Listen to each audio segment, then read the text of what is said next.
का प्लान अगर कामयाब रहा तो फिर रूस की बल्ले बल्ले होना तय माना जा रहा है। अभी भले ही उसे सुखोई 57 पर उसकी रोक लग गई है, लेकिन ये भी तय है कि जितना वक्त अभी युद्ध चलेगा उतना ही सुखोई 57 की मांग बढ़ेगी।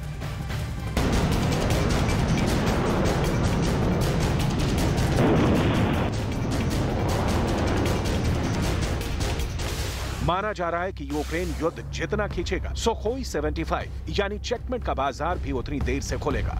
यूक्रेन में चल रहे युद्ध की वजह से पुतिन के इस बहुत ही सीक्रेट प्रोजेक्ट की रफ्तार पर ब्रेक जरूर लगी है, लेकिन रूस इस तरह के विमान के प्रोजेक्ट पर तेजी से काम कर रहा है। साथ ही पुतिन के गोदाम में एक से बढ़कर एक विमानों का ऐसा भंडार है जो पूरी दुनिया में दुश्मन का मुकाबला करने का दम रखती है। इन्हीं में से एक है सुखोई 57। ये रूस का सबसे बेहतरीन स्टेल्थ फाइटर जेट है, यानी जो रेडार की पकड़ में नहीं आता। ये दुनिया में 4 स्टेल्थ विमानों में से एक है और अमेरिका के लिए ये बहुत बड़ी मिस्ट्री बना हुआ है। यूक्रेन के बाद अगर अमेरिका के साथ या नेटो के साथ रूस का युद्ध भड़कता है तो पुतिन के सबसे आधुनिक जेट सुखोई 57 का सामना दुनिया के सबसे आधुनिक फाइटर जेट F-35 से होगा। अगर ये दोनों जहाज यूरोप के आसमान में आमने सामने आए तो इन दोनों की टक्कर ऐतिहासिक होगी।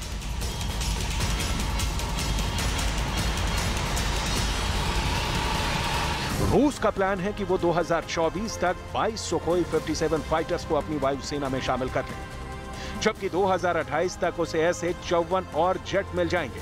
यानी हर साल रूस 13 से 14 नए सुखोई 57 फाइटर बनाने की तैयारी में लगा हुआ है। अब देखिए पुतिन का दूसरा जहाज, जो अमेरिका और नेटो के लिए बड़ी टेंशन और बहुत ही खतरनाक चैलेंज पेश कर सकता है। नाम है सुखोई 27। अमेरिका का F-16 और रूस का सुखोई 27, इन दोनों विमानों की टक्कर 40 साल पुरानी है। पुतिन और बाइडेन के गोदाम इन दोनों विमानों से भरे पड़े हैं। अगर यूरोप में अमेरिका और रूस के बीच हवाई युद्ध हुआ तो यही विमान सबसे ज्यादा नजर आएंगे। रूस का एक और विमान तो पश्चिमी देशों की आंखों का कांटा है, वो है MiG-35, दुनिया का सबसे हैरतअंगेज और फुर्तीला जेट। यह MiG-29 का आधुनिक रूप है। नेटो का बुरा ख्वाब कहे जाने वाले MiG-35 के मुकाबले में नेटो उतारेगा स्वीडन का चीता कहे जाने वाला ग्रिपेन। दोनों की डॉग फाइट हुई तो कहना मुश्किल है कि कौन सवासेर साबित होगा। इतना ही नहीं, पुतिन के पिटारे में नेटो और अमेरिका के विमानों का मुकाबला करने वाला विमान मौजूद है। अगर नेटो ने यूरो फाइटर टाइफून उतारा तो उसका तूफान रोकने के लिए रूस उतारेगा अपना बहुत ही खतरनाक सुखोई 30। सुखोई 30 और यूरो फाइटर टाइफून, ये दोनों ऐसी रेंज में एक दूसरे का मुकाबला करेंगे जहां 100 किलोमीटर दूर एक दूसरे पर हमला किया जाएगा। सुखोई 30 और यूरो फाइटर की लड़ाई में बियॉन्ड विजुअल रेंज यानी मिसाइल इस्तेमाल होगी। अब देखिए दो और फाइटर्स को लेकर सवाल। क्या रूस का बहुत ही भरोसेमंद सुखोई 35 अमेरिका के F-15 ईगल को धूल चटा देगा? ये दोनों ही फाइटर जेट दुनिया के सबसे खतरनाक लड़ाकू विमान माने जाते हैं। अगर ये यूरोप के आसमान में आमने सामने आए तो इन दोनों की टक्कर ऐतिहासिक होगी।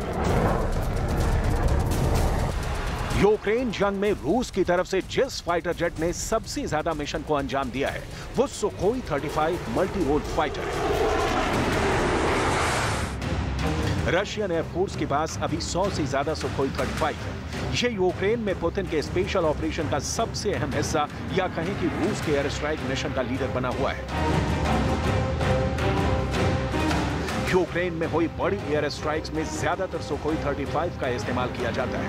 यूक्रेन में लॉन्ग रेंज वाले ज्यादातर मिशन और एयर डिफेंस जोन बनाने में सुखोई 35 का ही रोल रहा है।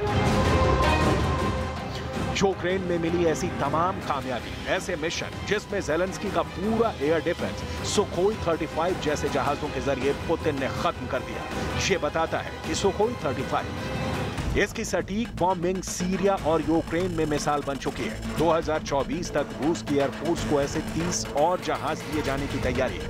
कहा जाता है कि रूस का यह जहाज बहुत स्पेशल है।